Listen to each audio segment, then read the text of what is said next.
اس میں کوئی پروٹوکول نہیں ہے کہ آپ نے جو ہے وہ بغیر یعنی وضو کے نہیں کر سکتے یا یہ، اور پھر اس میں وہ کہہ رہے ہوتے ہیں دیکھیں جی وہ اللہ کا ذکر بڑی بلند چیز ہے، آپ کو خوشبو لگا کے وضو کر، سر یہ ساری چیزیں آپ نے، اور اس میں عرض کر دوں سر سب سے گرم ذکر ہے جو جی آپ نے بتایا ہوا نا سر، ہم آپ کو بتاتے ہیں سب سے جلالی ذکر کون سا ہے؟ لا الہ الا انت سبحانک انی کنت من الظالمین۔ تو سر یہ کسی عطر فروش کی دکان پہ پڑا گیا تھا ذکر؟ السلام علیکم، اس امید کے ساتھ کہ آپ سب خوش باش ہوں گے، اپنے گھروں میں خیر خیریت سے ہوں گے۔ آج جس ویڈیو پہ ریئیکٹ کرنے والی ہوں وہ ویڈیو ہے مرزا علی انجینئر صاحب کی۔ آج کی ویڈیو میں ہم جانیں گے کہ بغیر دوپٹے کے وضو کرنا یا ذکر کرنا کیسا ہے، یا خواتین وضو کے لیے دوپٹہ کرنا ان پہ فرض ہے یا نہیں، یا ہمارے آباء و اجداد کی بتائی ہوئی بدعتیں ہیں۔ چلیے آج کی ویڈیو میں جانتے ہیں کہ علی بھائی کا اس بارے میں کیا موقف ہے۔ امید ہے ہمیشہ کی طرح بہت کچھ سیکھنے کو ملے گا آج کی ویڈیو سے۔ چلیے دیکھتے ہیں کہ علی بھائی اس بارے میں کیا بتاتے ہیں کہ دوپٹے کے بغیر وضو کرنا کیسا ہے، ذکر کیسا کرنا ہے، اور سب سے افضل ذکر، بہترین ذکر کون سا ہے۔ چلیے دیکھتے ہیں۔ سر پر دوپٹہ نہ ہو تو وضو ہو جاتا ہے؟ وضو ہو جاتا ہے، اور اس طریقے سے ایک ابو داؤد میں حدیث ہے، اس کو بھی غلط پریزنٹ کیا ہے کہ جو عورت ننگے سر ہوتی ہے اللہ تعالیٰ اس کی نماز قبول نہیں کرتا۔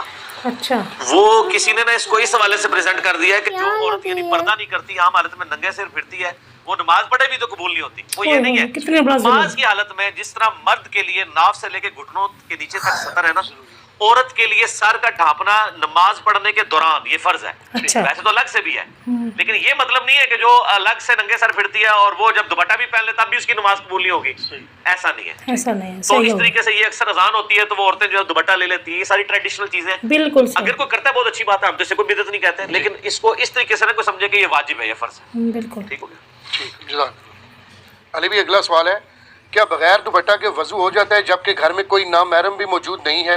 اسی طرح دوپٹہ کے بغیر درود شریف اور ذکر اللہ کرنا جائز ہے یا کہ ناجائز؟ یہ بڑا کریٹیکل سوال ہے، یہ عوامی سوال ہے، بلکہ میں آپ کو بتاؤں اگلے دن ایک پوسٹ لگی ہوئی تھی مجھے کسی نے دکھائی، اس میں لکھا ہوا تھا کہ جو عورت دوپٹہ نہیں لیتی اللہ تعالیٰ اس کی نماز ہی قبول نہیں کرتا، اور اس کے نیچے انہوں نے رزلٹ نکالا تھا کہ جو عورتیں بے پردہ ہیں نا ان کی وہ نماز پڑھ بھی لے تو قبول نہیں ہوتی۔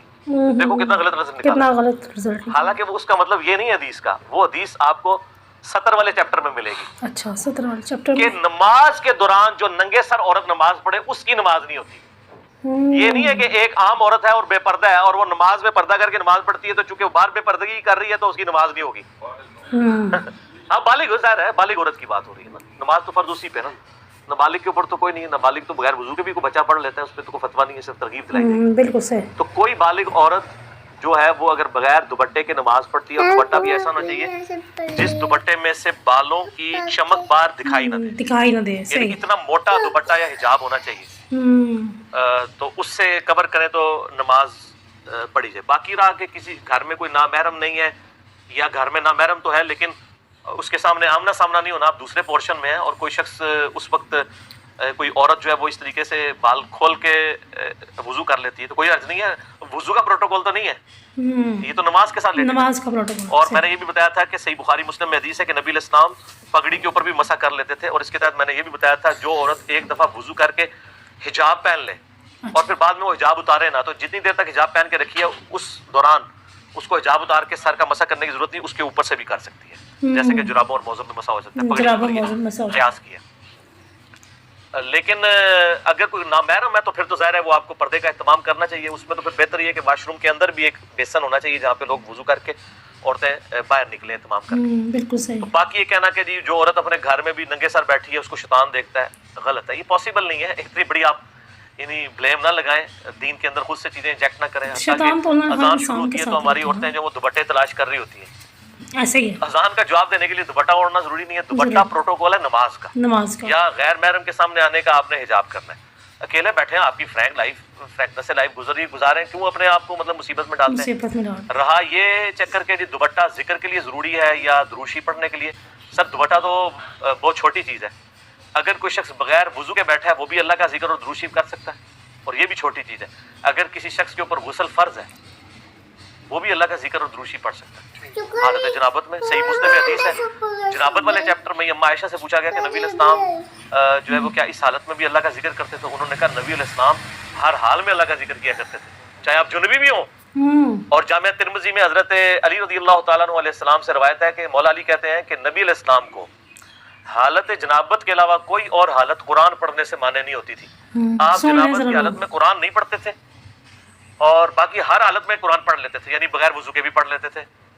اور اس سے یہ بھی پتا چلا کہ حالت جنابت میں صرف قرآن کی مانیت ہے, باقی چیزوں کی مانیت ہی کوئی نہیں ہے, کیونکہ انہوں نے قرآن کا ذکر کیا. سر ذکر تو اس کا تو کوئی پروٹوکول ہی نہیں ہے. الذین یذکرون اللہ قیاما وقعودا وعلی جنوبہم, اٹھتے بیٹھتے چلتے پھرتے آپ نے اللہ کو یاد کرنا ہے سر. تو اس میں کوئی پروٹوکول نہیں ہے کہ آپ نے جو ہے وہ بغیر یعنی وضو کے نہیں کر سکتے, یا یہ وہ پھر اس میں وہ کہہ رہے ہوتے ہیں دیکھیں جی وہ اللہ کا ذکر بڑی بلند چیز ہے, آپ کو خوشبو لگا کے وضو کر. سر یہ ساری چیزیں آپ نے, اور اس میں عرض کر دوں سر سب سے گرم ذکر ہے جو جی آپ نے بتایا ہوا نا سر, ہم آپ کو ہی بتاتے ہیں. سب سے جلالی ذکر کون سا ہے؟ لا الہ الا انت سبحانک انی کنت من الظالمین. تو سر یہ کسی عطر فروش کی دکان پہ پڑا گیا تھا ذکر؟ بالکل کہاں پڑا گیا تھا؟ مچھلی کے پیٹ میں پڑا گیا تھا. سب سے زیادہ تعفن, سب سے زیادہ بدبو کہاں ہوتی ہے؟ پیٹ کے معدے میں, وہیں سے نکلتی ہے نا. تو سر سب سے زیادہ گرم ذکر جس کو آپ اگربتیاں جلا جلا کے خوشبوئیں مل مل کے کرتے ہیں اپنے گھروں میں, جس شخص نے یہ ذکر کیا تھا 3 دن اور 3 رات تک, اس نے تو وہاں پہ کیا تھا, وہاں تو اس کو پھر ذکر نہیں کرنا چاہیے تھا, دل میں ہی کرتا. اس میں دل کا ذکر نہیں ہے, اس میں کیا وہ پکارا, ہمیں پکارا اللہ کی یاد, لا الہ الا انت سبحانک انی کنت من الظالمین.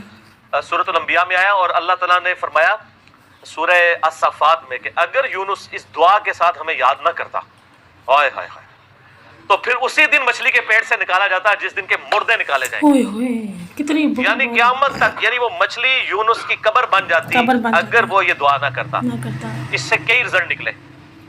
ایک تو رزلٹ یہ نکلا کہ یہ دعا اللہ کو اتنی محبوب ہے کہ وہ اللہ جس کا جلال اتنا ہے کہ وہ اپنے پیغمبر کو بھی کہہ رہا ہے کہ تو نے قیامت والے دن ہی نکلنا تھا, کہ مجھے اتنا غصہ ہے تیرے اوپر, گناہ کے اوپر نہیں لغزش کے اوپر. وہ غصہ بھی ٹھنڈا ہو گیا, غصہ بھی ٹھنڈا ہو گیا. اس لیے میں کہتا ہوں سب سے بیسٹ استغفار جو آئے ہیں ان میں سے ایک لا الہ الا انت سبحانک انی کنت من الظالمین ہے. اور جامعہ ترمذی میں حدیث ہے, جو شخص بھی یونس کی دعا کے ساتھ اللہ کی طرف متوجہ ہوا اللہ اسے معروم نہیں لوٹائے گا. یہ اسماء اعظم میں سے ہے, اسماء اعظم میں سے ہے. اور قرآن میں بھی ہے کذالک ننجی المؤمنین, مومنین کو بھی ہم نجات دیں گے جو یہ یونس کی طرح دعا مانگے. یہ تو قرآن میں اللہ اکبر.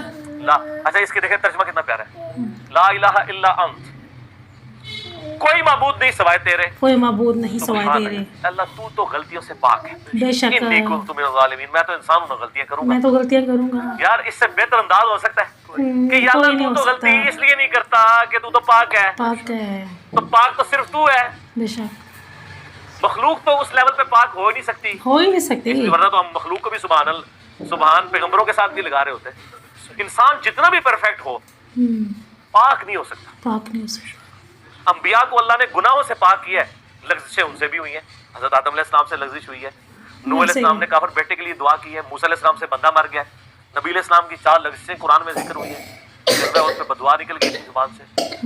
تو وہ سورہ آل عمران میں آیا کہ آپ کو کوئی اختیار نہیں, آپ نے بددعا دی ہے, اللہ چاہے تو ان کو ہدایت ہے. اور پھر اسی خالد ابن ولید کو ہدایت بھی مل گئی, اور اسی مبارک زبان سے جس سے بددعا ملی تھی سیف اللہ کا لقب بھی مل گیا. ٹھیک ہے, یہ سب اللہ کے اختیار ہے, بے شک ایسے اللہ کے اختیار میں, صرف گاڈ ہے. اس کی کوئی مخلوق بھی پرفیکشن میں اس لیول پہ نہیں جا سکتی. مخلوق کی یہ اللہ کا نقص نہیں ہے, بلکہ مخلوق کا نقص ہے کہ جو مخلوق ہوگا نا وہ پرفیکٹ نہیں ہو سکتا. جیسے خالق ہمیشہ سے ہے, مخلوق ہمیشہ سے ہو ہی نہیں سکتی, ہو ہی نہیں سکتی, ایسے ہی ہے. جی تو ناظرین, امید ہے کہ آپ لوگوں نے اس ویڈیو کو بہت ہی زیادہ غور و فکر سے دیکھا ہوگا. آج کی ویڈیو میں یہ جاننے کو ملا کہ آپ بغیر دوپٹے کے وضو کر سکتے ہیں. وضو سے دوپٹہ صرف پروٹوکول ہے نماز پڑھنے کے لیے, اور ساتھ ہی ساتھ یہ بھی پتہ چلا کہ ذکر کرنے کے لیے آپ کے پاس اگر دوپٹہ نہیں ہے, بنا دوپٹے کے آپ کر سکتے ہیں. جیسا کہ مرزا علی انجینئر صاحب نے اس ویڈیو کے اندر قرآن کے حوالے سے ریفرنس دیا کہ آپ اللہ تعالیٰ کا ذکر کر سکتے ہیں بیٹھتے اٹھتے چلتے پھرتے. تو یہ کوئی مرزا صاحب کے خود کی بات نہیں ہے, یہ اللہ تعالیٰ کا حکم ہے جو کہ انہوں نے ریفرنس کے ساتھ بیان کیا. اور آگے انہوں نے یہ بھی بتایا کہ سب سے بہترین ذکر لا الہ الا انت سبحانک انی کنت من الظالمین ہے. امید ہے کہ آپ لوگوں نے اس ویڈیو سے بہت کچھ سیکھا ہوگا. ملتے ہیں کل ایک نئے ویڈیو میں ایک نئے ریئیکشن کے ساتھ. اپنا بہت سا خیال رکھیے گا. اللہ نگہبان.